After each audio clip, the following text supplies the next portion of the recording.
Mainpuri Tathagata Gautam Buddha inter college Ahorwa के प्रबंधक अश्विनी कुमार साक्य की माताजी श्रीमती राममूर्ति का शरीर पूर्ण होने पर उनके आवास पर मां की आत्म शांति हेतु शांत पाठ का आयोजन भंते ब्रह्मानंद ने किया। यहाँ बड़ी संख्या में परिवारीजन, ग्रामवासी, रिश्तेदार मौजूद रहे। सभी ने तथागत गौतम बुद्ध तथा मां राममूर्ति साक्य के चित्र पर पुष्प अर्पित कर उन्हें शोक श्रद्धांजलि कर याद किया। श्रद्धांजलि से पूर्व भंते ब्रह्मानंद तथा गौतम बुद्ध इंटर कॉलेज के संस्थापक श्री सरदार जी साक्य तथा डॉक्टर निर्मल बौद्ध ने क्या कुछ बताया है, ये भी सुने इस पूरी खबर के जरिए। इन तस्वीरों में देख सकते हैं यहाँ पर ग्राम अहरवा में यहाँ माँ के शांत पाठ में यहाँ लोगों ने शोक श्रद्धांजलि दी और यहाँ पर बड़ी संख्या में लोग मौजूद रहे हैं। यहाँ क्या कुछ बताया है इन लोगों ने, आइए ये भी जाने इस पूरी खबर के जरिए। हमारे न्यूज़ CPS चैनल को सब्सक्राइब करें, लाइक करें, वीडियो पर कमेंट करें। मैनपुरी से चंद्रपाल साक्य की रिपोर्ट। नामकरण के बाद में और प्रक्रिया होती है अन्नप्राशन की, पाली भाषा में बोलते हैं, आपकी भाषा में मुंहवर की प्रक्रिया बोलते हैं, वो संस्कार होता है। इसके बीच में मुंडन का संस्कार होता है, केश कप्पन, और इसी के बाद में विद्यारंभ संस्कार। विद्यारंभ संस्कार के बाद में जीवन के महत्वपूर्ण संस्कारों में होता है दाम्पत्य सूत्र बंधन अर्थात विवाह संस्कार। ये प्रक्रिया चलती रहती है। इसके बाद में प्रत्येक व्यक्ति को जीवन में एक बार प्रवज्ञा लेनी होती है। प्रवज्ञा का अर्थ होता है कि जैसे एजे में बौद्ध भिक्षु के रूप में जीवन व्यतीत करने की प्रक्रिया को प्रवज्ञा कहते हैं, लेकिन वो प्रवज्ञा लेने का भी अपना उत्तरदायित्व होता है। जब आप अपनी घर की नैतिक जिम्मेदारियों से निवृत्त हो जाएं तब प्रवज्ञा लेने का प्रोसेस बनता है। नैतिक जिम्मेदारियों का आशय हुआ करता है आपके पुत्र पुत्री जो आप पर आश्रित हैं उनके विवाह संस्कार वगैरह कर दिए जाएँ, फिर वो अपने अपने जिम्मेदारियों के साथ अपने अपने घरों में विदा होकर चले जाते हैं। वो नैतिक जिम्मेदारियाँ हो जाती हैं। तो ये प्रवज्ञा हुआ। प्रवज्ञा के बाद में संस्कारों जो चलते हैं उसी में जीवन के संस्कारों में जो गप मंगल धारण से शुरू हुआ था वही संस्कार संपन्न होता है मृत्यु हो जाने पर। जब मृत्यु हो जाती है तो जीवन के संस्कारों का समापन हो जाता है। सामाजिक प्रक्रिया के तहत फिर हम लोग अपने संस्कारों को इसमें विधि अपने नियमानुसार संपन्न कराते हैं। तो यहाँ पर जो हम संस्कार इसको संपन्न कराते हैं उसका प्रोसेस होता है 3 दिन, 5 दिन, 7 दिन और 11 दिन, 13 दिन, 15 दिन, इस तरह से विषम डेज में। मैक्सिमम अधिकतम विद्वानों ने, मनीषियों ने 13 दिन का ही निश्चित किया हुआ है। शास्त्रों के हिसाब से, नियम के हिसाब से 13 दिन ही निश्चित क्यों किए हैं, उसके पीछे शास्त्रों का कारण अलग होगा, लेकिन लॉजिक रीजन ये मेडिकल फील्ड के हिसाब से, डॉक्टरी फील्ड के हिसाब से भैया हैं डॉक्टर साहब कप्तान सिंह जी, इसको जानते हैं कि दिमाग के अंदर कोई भी दुखद घटना जो रहती है वो 13 दिन तक दुख के रूप में विद्यमान होती है। और वही दुखद घटना अगर 13 दिन से ज़्यादा रिपीट कर दी जाए तो दैट इज अवसाद, एक डिसीज होता है, माइंड की बीमारी हो जाती है, वो घटना हो जाती है। सर जी इनको अच्छा शुद्ध बनवा दो फिर। तो अब चूँकि हम लोग इस जीवन में आकर के दान, पुण्य, तीर्थ यात्रा और तमाम अच्छे संपन्न कार्य करते रहते हैं कि स्वर्ग में जगह हो। स्वर्ग में जाने के लिए स्वर्ग क्या है और नरक क्या है, इस चीज़ के बारे में साहित्य में आता है कि सब पाप शकरण कुशल से उपसंपदा सचित प्रयोत्पन्नं एतान बुद्धं शासनं। सभी प्रकार के पाप कर्मों को न करना, कुशल कर्मों को संपादित करना, मन और चित्त की परिशुद्धि को बनाए रखना, एतान बुद्धं शासनं, बुद्ध की यही देशना है। यहाँ पर जब हम लोग अच्छे कार्य करते हुए जीवन को यापन करते हैं और यापन करते समय प्रयास ये करते हैं कि जगह मिले स्वर्ग में, और यहाँ पर जब किसी की मृत्यु हो जाती है तो हमारे सगे संबंधी मोस्टली स्वर्ग ही लिखते हैं। कहीं भी आपने इसके अलावा निधन या निर्वाण शब्द लिखा कम मिलता है। मां साहब, एक इंटर कॉलेज के संस्थापक अध्यक्ष महोदय, पूर्व प्रधानाचार्य जी आदरणीय सरदार सिंह साक्य जी, आदरणीय सरदार सिंह साक्य जी स्वर्ग और नरक के बारे में कवि ने अपने विचार लिखे हैं। मैं सबसे पहले इन विचारों को पढ़ने से पहले आपसे हाथ जोड़ के क्षमा चाहूँगा यदि मेरे विचार, मेरी कवि के पढ़ी हुई विचारों से आपकी किसी धार्मिक भावना को ठेस पहुँचे तो क्षमा चाहूँगा। स्वर्ग और नरक दोनों ही मानवीय कल्पना की उपज हैं। समाज के शोषक और धर्म के ठेकेदारों के कमाऊ अनुपम अस्त्र हैं और मानसिक गुलामी के सूचक हैं। समग्र भूतल, जल, पर्वत श्रृंखलाओं, क्षितिज या असीम अंतरिक्ष पर कहीं भी कोई ऐसे स्थान नहीं है। मानव ने मानव हित में काल्पनिक स्वर्ग बनाया है। चालाकों और फरेबियों ने मानव की श्रद्धा को बनाया है। कितनों ने स्वर्ग के टिकट खरीदे, कितनों ने ली काशी करवट है, कितनों ने निज पूतों की बलि चढ़ाई, कितनों ने ही स्वाह किया सर्वस्व, क्या मिला उन्हें स्वर्ग बताओ भाई। मरणोपरांत सगे संबंधी लिखते हैं स्वर्गीय फला, चाहे वो सज्जन हो, चाहे महापुरुष हो, चाहे दुर्जन हो, चाहे विक्षिप्त हो। सज्जन और महापुरुष के बारे में तो आप जानते ही हैं, दुर्जन के बारे में जानते हैं जिसका आचरण समाज के विपरीत होता है, और विक्षिप्त कहते हैं जिसका अपने दिलो दिमाग का होश नहीं होता है, उसको मूर्ख की भाषा में कहते हैं। क्या कहीं आपने लिखा हुआ देखा है नर की फला? शरीर से ही स्वर्ग है और शरीर से ही नरक है। सच पूछा जाए तो शरीर से ही विश्व का अस्तित्व बोध है। प्राण हिंसा, उत्पीड़न, व्यभिचार, शोषण, सुरा और असत जीवन ही नरक की खान है। उक्त दोषों से रहित, उत्कृष्टता से पोषित, मानव हित में जिया गया जीवन ही स्वर्ग का द्वार है। एक बार भिक्षु के पास एक सैनिक आया और बोला स्वर्ग और नरक की विशद परिभाषा क्या है। तो भिक्षु ने कहा कि आपका परिचय, आप कौन हैं? तो सैनिक बोला कि सैनिक हूँ, अवकाश पे आया हूँ। भिक्षु ने कहा कि सूरत तो लुटेरों जैसी लगती है। ये बात सुन के सैनिक का चेहरा तमतमा गया, हाथ तलवार पे आ गया। तो भिक्षु ने कहा कि अच्छा, तो आपके पास तलवार है, क्या इसमें खूनी धार भी है? यदि है तो भुजाएं सशक्त हैं। ये कहकर के तलवार हवा में लहराई। भिक्षु बोला यही नरक है भाई। सैनिक सहम गया, हाथ स्थान रुक गया, तलवार म्यान में समाई। भिक्षु ने कहा यही स्वर्ग है भाई। यहाँ कवि के लिखने का आशय ये है कि जहाँ पहली बात तो स्वस्थ शरीर है, जिसका स्वस्थ शरीर है वो स्वर्ग है। जिस शरीर में विकृति है, दिव्यांगता है, कोई दिक्कत है, वो एक कष्टमय जीवन होता है।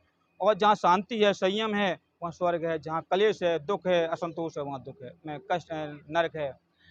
अब होता है बुद्ध के दर्शन में क्या है, बुद्ध का धम्म कहता है कि स्वाखातो भगवतो धम्मो सानाट को आकाल को ऐपस को ओपन को वेद तब्बु विजुहित। कि बुद्ध का धम्म कहता है कि आओ और देखो, ये तत्काल फल देने वाला है, कालांतर में नहीं, और जीते जी निर्वाण को ले जाने वाला है। बुद्ध के धम्म का है वो जीते जी निर्वाण को प्राप्त करने का एक तरीका है।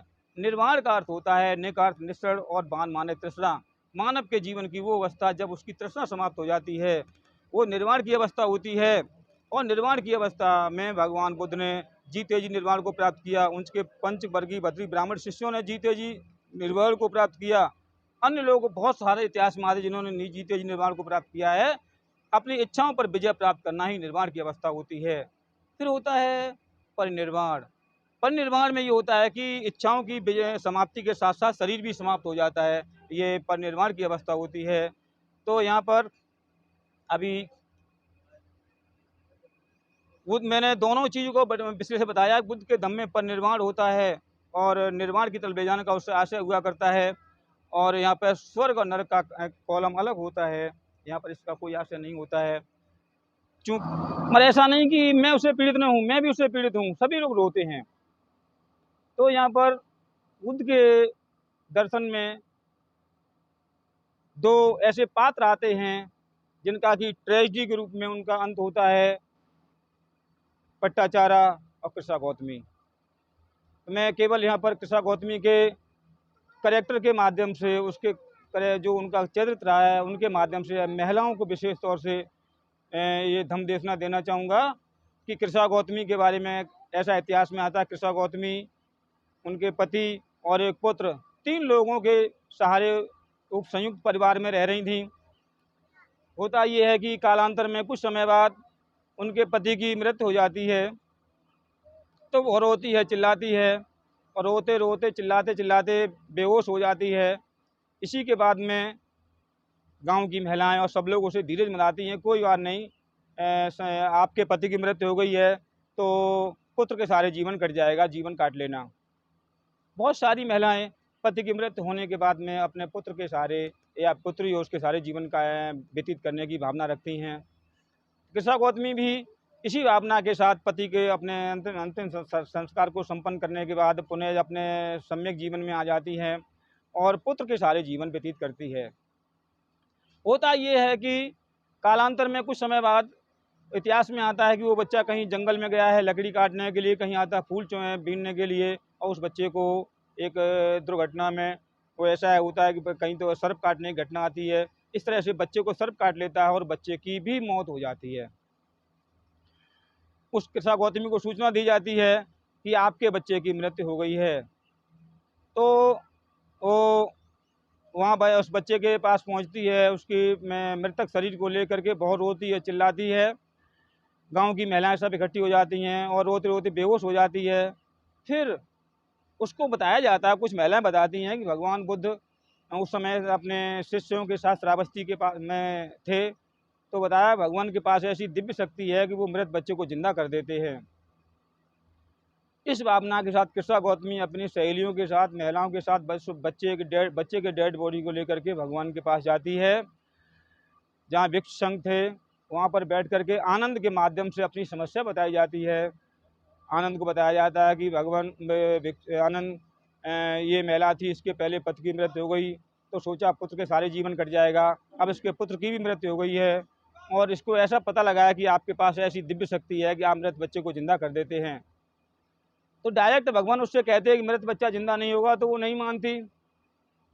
भगवान ने कहा ठीक है, हम प्रयास करेंगे, आप इस नगर में चली जाइए और एक मुट्ठी सरसों के दाने लेकर के आना, मैं वो पढ़ के इस बच्चे के ऊपर डाल दूंगा तो बच्चा जिंदा हो जाएगा। लेकिन कंडीशन ये है कि वो एक मुट्ठी सरसों के दाने ऐसे घर से लेके आने हैं जिस घर में किसी न किसी की मृत्यु न हुई हो। लेकिन कृष्णा गौतमी इस चीज़ को नहीं समझ पाती है। वो जल्दी से उत्तेजना में, खुशी में चलती है कि हम जाएंगे तो एक मुट्ठी सरसों के दाने मिल जाएंगे और बच्चा जिंदा हो जाएगा। नगर में जाती है, पहले घर में पहुंचती है तो आवाज़ देती है कि दीदी मुझे एक मुट्ठी सरसों के दाने दे दो, भगवान उस बच्चे के ऊपर पढ़ के डालेंगे, बच्चा जिंदा हो जाएगा। गिरैड़ी जब सरसों के दाने लेकर के आती है तो पूछती है भाई आपके घर में किसी की मृत्यु तो नहीं हुई है? तो वो कहती कल मेरे सास की डेथ हो गई है। उस घर से सरसों नहीं लेती है। दूसरे घर में जाती है, वही क्वेश्चन पुटअप करती है तो आंसर मिलता है कि परसों मेरे ससुर की मृत्यु हो गई है। अगले घर में पता लगता है कि उसके बेटे की मृत्यु हो गई है। और ऐसे चलते चलते पूरे नगर में उसे कोई ऐसा घर ही नहीं मिलता है जहाँ किसी न किसी की मृत्यु न हुई हो और वो खाली हाथ लौट के आती है। भगवान से कहती है कि भगवान मुझे नगर में कोई ऐसा घर ही नहीं मिला जहाँ किसी न किसी की मृत्यु न हुई हो और एक मुट्ठी सरसों के दाने ही नहीं मिले। तो भगवान उसको कहते हैं कि जाइए, इस संसार में जिस चीज़ की उत्पत्ति हुई है उसका विनाश होना निश्चित है। प्रतीत समुद्र उत्पात का सिद्धांत धम्मपद में आता है, उसके हिसाब से जिसका जन्म हुआ उसकी मौत निश्चित है। और इस प्रकार से आप जाइए, बच्चे का अंतिम संस्कार करिए। बच्चे का अंतिम संस्कार करके कृष्णा गौतमी अब सोचती मैं जाऊँ कहाँ, तो वो अकेली रह जाती है और बिछुड़ी संघ में शामिल हो जाती है। बिछुड़ी संघ में शामिल होकर के वो विपश्यना सीखती है। जब विपश्यना पे बैठती है तो पहले वो पास्ट टेंस में चली जाती है कि मैं पीछे क्या, मैं एक पिता की लड़की थी और ये था, सब कुछ सोचती है। भगवान दिव्य दृष्टि से उसको देखते हैं कि नहीं कृष्णा गौतमी, पास्ट टेंस में मत जाइए, विपश्यना को सही से करिए। फिर वो विपश्यना पर दोबारा बैठती है तो फ्यूचर में चली जाती है। फिर उसको रोकते हैं और उन्होंने कहा कि प्रेजेंट में जीवन को देखिए, भविष्य में मत जाइए, पास्ट मत जाइए, प्रेजेंट में जीवन को देखिए। इस तरह से विपश्यना करके वो अर्थ को, निर्वाण को प्राप्त होती है। भगवान बुद्ध को नमन करते हुए पूज्य बनते जी और हमारे सम्मुख बैठे हुए तमाम भाई बहनों, आज हम श्रीमती कृष्णामूर्ति जी के मृत्यु के बाद उन्हें शांत राममूर्ति है ना, राममूर्ति जी के शांत पाठ के समय हम लोग यहाँ उपस्थित हुए हैं। यहाँ पर हम दो चीज़ों पर बात करते हैं, एक तो जीवन पर, दूसरे मृत्यु पर। जीवन मृत्यु एक का शुरुआत, दूसरे का अंत है।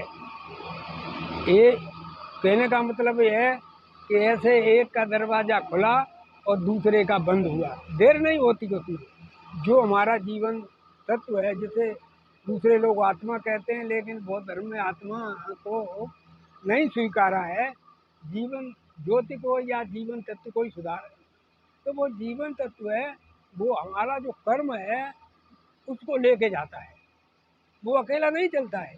जो हमने यहाँ दुष्कर्म या सत्कर्म किए उनको लाद के वो अपने साथ लेके जाता है। जैसे आपने कर्म किए हैं, उस दूसरे घर के दरवाजा जैसे खुलेंगे उसी तरह के संस्कार, उसी तरह के विचार, और वो विचार जो अमिट होते हैं वो लेकर के दूसरे जन्म में वो अपने पेश करता है। तो हम अपने इस जन्म को सुधारने के लिए पूर्ण तरीके से सीनों का पालन करें। और ये तो जन्म हमारा सुधरेगा ही, समाज का सुधरेगा, परिवार का सुधरेगा, देखा देखी एक पीढ़ी का दूसरी पीढ़ी का सबका सुधरेगा। और इसके बाद जब हमारा अंत होगा, वो अंत तो होना ही है, तो दूसरा जन्म में जाके हमारा प्रमोशन होगा, डिमोशन नहीं होगा। हम लोग मरने से ज़्यादा डरते हैं। उसका कारण ये है कि हम ये नहीं जानते इसका फल क्या होगा। जैसे लोग नौकरी करते हैं और उनका प्रमोशन होता है, उनको ऊंचा दर्जा मिलता है, तो सब लोग खुश हो जाते हैं। क्यों खुश हो जाते हैं? प्रत्यक्ष फल दिखाई देता है। लेकिन मृत्यु के बाद प्रत्यक्ष फल दिखाई नहीं देता है। किसी आदमी को ये नहीं मालूम है कि हम मरने के बाद कैसे परिवार में पैदा होंगे, कौन सी हमें यौन मिलेगी, ये यौन मिलेगी या यही हम जो विचारमान हैं इससे हम और ऊंचे कैटेगरी के पैदा होंगे। अगर उसे पता लग जाए कि हमारा घर इससे अच्छा होगा, हमारी औलाद इससे अच्छी होगी, हमारा विचार इससे अच्छा होगा, तो कतई मृत्यु से नहीं डरे। लेकिन जो धैर्यमान है, जो ज्ञानमान है, जो प्रज्ञामान है, वो घबराते नहीं है। क्यों नहीं घबराते? वो जो जानते ही कि अंत हमारा होना ही है, तो इसलिए वो नहीं घबराते। इसके लिए एक साधना है। सभी लोग उस तरह से साधना में चलें तो उन्हें मृत्यु का डर नहीं लगेगा। मैं दावे के साथ कहता हूँ, मुझे याद नहीं होगा कि शायद 52 या 53 में मैं आए होंगे पहली बार। बहुत से लोगों का जन्म नहीं हुआ होगा। क्यों साहब? हम बहुत से जो लोगों का, हम छोटे थे और तो जब जन्म नहीं हुआ था तब वो लोग हमें दिखाई नहीं पड़ते, आप दिखाई पड़ते खाली। आप दिखाई पड़ते लेकिन उतनी जान पहचान नहीं थी। जो मास्टर साहब थे आलमदास जी, वो फूफा होते थे, तो मतलब उन्हीं के परिवार से आना जाना था। इतवाई लाल जी थे, उन्हीं के परिवार से आना जाना था। तो चूँकि आने जाने के समय अब कोई जो पुरानी मूर्तियाँ थी हमें दिखाई नहीं देती, अपने गांव में भी हमें दिखाई नहीं देती हैं। जब हम सड़क पर चलते हैं घूमने के लिए तो हमें लोग कम दिखाई देते हैं। 2-3 तो हमारे गांव में और पास भी एक आदमी मित्र मंडल है, वो आदमी है जो दिखाई देता। उसका कारण क्या है? एक अभी आपने अभी आपको एक कथा सुनाई थी, दूसरी कथा की पटाचारा की है। उसका जब परिवार नष्ट हो गया तो भगवान बुद्ध की शरण में चली गई। तो अपने बैठे ही वो साधना कर रही थी, तो एक लोटा पानी उसने फैलाया तो थोड़ी दूर तक गया। फिर वो दूसरा लोटा को थोड़ी देर पे तो और दूर तक गया। फिर तीसरों को फैलाया तो एक पानी सूखा हुआ था, गीला था, तो और दूर तक चला गया। तो उसी ने ये कहा और सोचा कि इसी तरह से हमारा जीवन है। किसी को थोड़ा मिलता है, किसी को उससे ज़्यादा मिलता है, किसी को और ज़्यादा मिलता है। जीवन की कोई नाप तोल नहीं। कोई गारंटी के साथ ये नहीं कह सकता कि इतनी वर्ष हम जिंदा रहेंगे या इतने टाइम पे हम इतने वर्ष हम जिंदा नहीं रहेंगे। ये जीवन अविश्वसनीय है। अगर विश्वसनीय हो तो रोते रोते मर जाए, अब तो हम इतने ही जिंदा और रहेंगे, अब भाई हमारी इतने सालें रह गई हैं, इतना समय रहेगा, रोना गाना शुरू कर देंगे। और आप रोज देखते होंगे एक्सीडेंट में लोग मरते हैं, रिश्तेदार मर जाते, मैंने भाई भाई मरते देखे, इष्ट मित्र फांसी लगा के कल मरते हुए देखे। यानी वो अपने विचारों के मामले में कभी कभी लोग अपने जीवन को तुच्छ मान लेते हैं। और कुछ लोग ऐसे हैं कि अपने जीवन को बहुत अच्छा मानते हैं। क्यों? वो अपने जीवन में बहुत सत्कर्म करना चाहते हैं, सद्धर्म करना चाहते हैं और बहुत अपने निर्माण कार्य करना चाहते हैं। तो इसलिए बंधुओं, आप सब लोग मिलके अच्छे काम करें, सत्कर्म करें, ध्यान करें।